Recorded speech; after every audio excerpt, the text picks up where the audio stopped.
Okay, yesterday Groq announced that they're releasing two models that they're open sourcing. So these are both Llama 3 models, an 8 billion model and a 70 billion model, and they're basically made for tool use. So they've put up a nice blog post explaining what they've done. They've basically trained up two of the Llama 3 variants, like I said, the 8 billion and the 70 billion, and they've trained them specifically for function calling. And they're releasing them. They're obviously serving them on the Groq platform, which I'll have a look at in a minute with code. We'll go through that, and you can see how fast they actually run, etc. But they've also released these on the Hugging Face platform as well, if you want to use them yourself with the Transformers library. And my guess is very soon we'll probably see them on llama, and we'll see them elsewhere as people do quantized versions of these. So the thing that makes this really interesting is that they have benchmarked this using the Berkeley function calling leaderboard. This is the current state of the Berkeley function calling leaderboard. You can see that the Claude 3 Sonnet is up there, and we've got mostly proprietary models, except for a few sort of open source ones. So this they're claiming is not only going to be the best open source function calling model, but the 70 billion one beats all of the proprietary models on function calling as well, which is pretty amazing, right? The 70B model is placing first based on their benchmarks, and the 8B is placing third on their benchmarks. So both those are pretty amazing things to happen. And you can see that they've basically detailed how they did the benchmarking, etc. Down here, they've got a version of the leaderboard with their models in there showing what they scored for each of the different things. And the temptation to think here would be that, oh, okay, maybe they're just overfitting on this or something like that. But in their blog post, they go into the fact that they use the LMSys method for checking for overfitting on a data set, etc. It looks like that the synthetic data that they made, and that's a really important point here, is that they've trained this model on the synthetic data, which I'll come back to in a second. It looks like the synthetic data that they made is not overfitting on these particular benchmarks in here. So just going back to that, they're a little bit vague in here on the data set, but we can see that they do mention that they're using synthetic data for both SFT, the supervised fine tuning, and the DPO, the alignment in here. And it seems like that data set has actually been made or has been helped to be made by a startup called Glaive. Now, Glaive AI actually made some really interesting data sets in the past for function calling. So last year, they made some of the first data sets for function calling and function calling V2 in here. And recently, they've been making some data sets for RAG and for fine-tuning models for being better at RAG and stuff like that. So it makes sense that they were involved in this project. What is very unfortunate here is that based on one of the people who worked on it, when someone on Twitter asked them, hey, this looks great, are you planning to release more info on the synthetic data or the data set? They basically said that there's no plans at the moment. That might change. So I would hope that they do release the data set. It's certainly going to make it a lot better for a lot of people to see how these things are working. And also it'll allow some of the fine tuners the ability to use this in conjunction with other data sets to improve models overall. One of the interesting things that is here that also they seem to be talking a little bit about is the whole idea that they're saying that this can be best used with a sort of LLM router kind of thing, where you're basically going to route between the function calling model when you need function calling and perhaps the normal Llama 370B when you don't. Now on Twitter, they've hinted that they may have some things like this coming in the future, which I think could be really interesting to see. Let's jump in and have a play with this in the code, and we can try it out and just see, okay, how is this working for a number of different types of calls?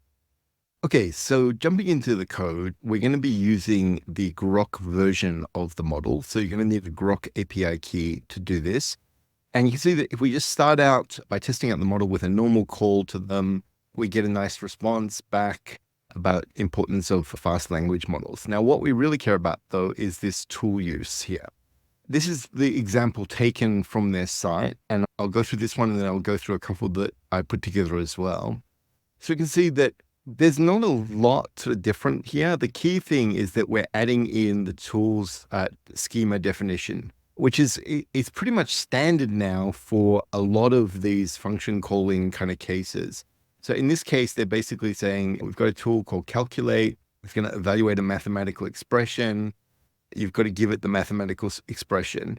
And you can see that what will happen is we'll basically make the call with that, passing in the prompt. And here the tools are basically passed in here, and we've got tool choice as auto. So this is the same as pretty much most of the sort of function calling things nowadays.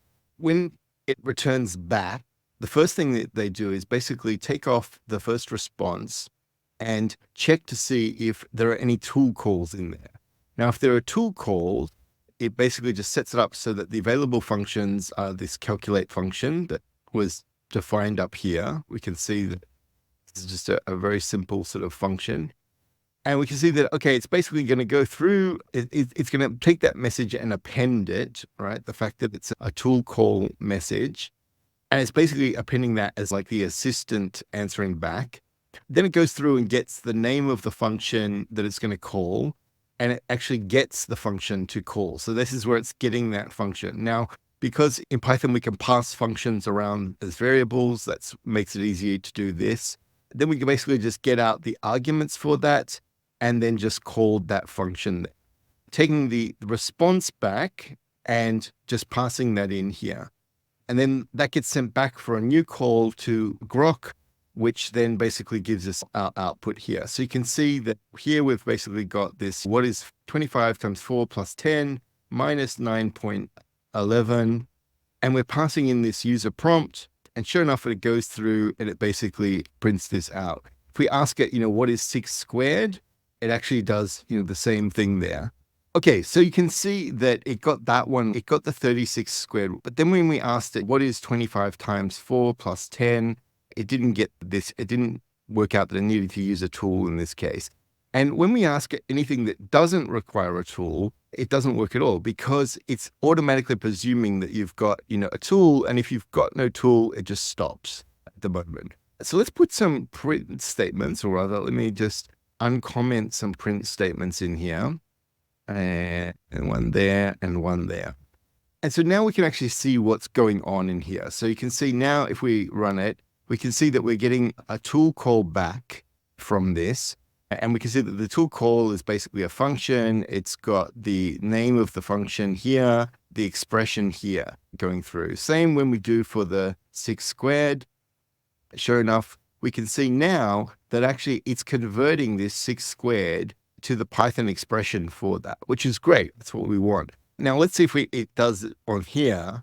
Still nothing here, right? Now, this works sometimes and sometimes it doesn't. So I found that, let me just run it a few times. Okay, there you go. It worked. So you can see that one, it picked up occasionally, but it's certainly not very reliable at being able to do the text when it's like this. So although it has got, when it gets it right, it does get it right. So really what it's trying to work out here, is it supposed to be using a function or not? And then it can convert that to the correct expression. This one, however, though, it will never be able to just give us a normal answer in here. And that's because the way this is set up, it's just doing the tool calls, etc. We'll look at how to fix that in a second. All right, if we come in and look at the next one. So this is one that I put together myself, where we're going to basically use it for Wikipedia and DuckDuckGo search. You can see we've got a call to DuckDuckGo search here using their library. I'm not using a LangChain tool or anything like this. You don't need to. You're often better to use just custom tools like this. Same for Wikipedia in there. It's just a sort of basic one. We can see that we've got a system prompt there. We're going to pass in the user prompt. And you can see we've got our tool definitions here, right? So we've got the DuckDuckGo search tool. We've got the Wikipedia tool. And this schema is really almost identical to the way everyone is starting to do function calling now. It is good that everyone's starting to settle on the same way of doing this. We've then got the call to the model. We then come back. If there are tool calls, we then basically check DuckDuckGo search and Wikipedia search, and then go through the same process. And again, I'm printing the tool here so we can see it. And sure enough, we can see if we ask, what is the capital of France? And what's a famous landmark there? It's doing it where, okay, this particular call gets called and it finds the capital of France, right? Using Wikipedia. Then it looks for a famous landmark in France. Really, it should have found that the capital of France is Paris and looked for a famous landmark in Paris. It seems to be quite consistent that it always says the Eiffel Tower. but this is not ideal. We'd really like it to basically be doing two calls there, one where you work something out, and then the other one where you've used that information in a new tool query in here. Whereas both, basically it's returned both in one, the way that it's set up. If we do what's the latest news about AI, sure enough, it uses DuckDuckGo this time, and it can get it. Now, when I ask it, tell me about the company Groq, gives me a none. And also when I ask it, how are you today? It's also just returning none. So this one in particular is because anything that doesn't have a tool call, it will just return none at the moment. So we want to fix that. So the way to fix that is basically where you have the check for if tool calls. If there are no tool calls, or this else, then we just return the response. So you can see here now when I ask it, what's the latest news headlines today about AI, it gets that. And then when we ask it, how are you today? Now it handles this fine, right? Because it's basically realizing there's no tool calls, so I just return the content message. So in this one, I'm doing well. Thank you for asking. How can I assist you today? This one, again, I found that you need to change what you're doing here to get it to actually find this. I didn't have a lot of luck when I was just doing Groq. Tell me about the company Groq in there. All right, the last sort of thing that I made some changes to was in trying to improve this even more, was it does seem, and this is true for all the models, they can be touchy about how they like the definitions of tools. It does seem that this particular model responds better, for example, when I use internet search rather than DuckDuckGo search for the name of the tool in there. And I've got used this to search about a topic on the internet. You can see that I'm still wiring it up to the exact same function. No change in there. I'm just changing the definition of the tool in here. And now I've basically got a loop where it can, where it can go round and loop multiple times. So now you can see when I ask it to basically do something where it's going to require multiple calls. So this is compare AI developments in healthcare and finance. We'd expect it to do an internet search for healthcare AI and this, and sure enough, it does, using DuckDuckGo for AI developments in healthcare, latest AI developments in finance. It comes back with a good response back there. It's got a whole full-on response, but we can also see what the actual responses back from DuckDuckGo were and see how they compare to this in here. So, you definitely want to play around with this kind of thing to be able to see, okay, is the tool working the way that I expected it? When I was putting this together originally, the DuckDuckGo had a bug in it. I was just calling their API rather than using the tool, and it was not returning the JSON details in there. And so basically things were looking like it was working, but it wasn't giving good answers back. So where something was being given back from DuckDuckGo, the model was then making, things up a little bit. So you want to be careful, and that's totally my fault because I need to check my tools. So this is just showing you how I set it up to check the tools and stuff. Now, another one here is, okay, we're asking when did the Olympics start? I've had some issues here of where if I ask it just when did the Olympics start, it then doesn't seem to know this. It doesn't seem to know that it should be using the search tool in there. If I say search when do the Olympics start, then it has no problems at getting it right. So sometimes this is where you're going to want to use query rewriting between the step of what the user says and then what goes to the tool call in here. That said, I do think some of the more powerful models would have gotten this, that, okay, if I ask when do the Olympics start, that it needs to do a search for that. So anyway, you need to experiment yourself with the model, see if it works for what you want. It's certainly a very good model for open source function calling and stuff like that. I'm not sure if I'm totally convinced that it's better than the proprietary models, but I guess you need to test this out yourself and see for your own use case how it actually works out. Anyway, as always, if you've got comments, I'd love to hear from other people what they're finding. Don't forget, you can use it on Groq like I am, or you can run it locally with one of the versions from Hugging Face in here and try it out that way. I think later on it's going to be on Llama, and you'll be able to try it out there as well and see how it works out for you there. Anyway, as always, any comments, questions, put them in the comments below.